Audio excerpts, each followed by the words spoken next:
Welcome, today we're going to show you how to install or get Jellyfin on Samsung TV. So, the first thing that you need to do to install Jellyfin on your Samsung TV, you must have Tizen Studio with CLI and one of the .wgt files. So you need to install the Tizen Studio, so you need to go to tizen.org as you see from here. You need to just open this link.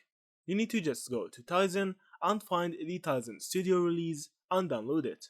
Also, don't forget to download it with CLI. After that, you need to go to GitHub and get the jellyfin.wgt file. Now you need to enable the developer mode on your TV. Just open the TV and go to settings and enable developer mode.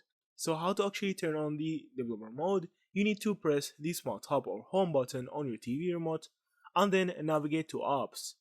Now you need to press 1, 2, 3, 4 and 5 on your remote and it will open this menu.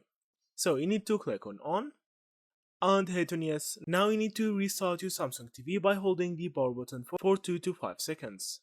Now you need to launch the Tizen Studio from your Windows or your laptop device. After that, you need to go to this file location.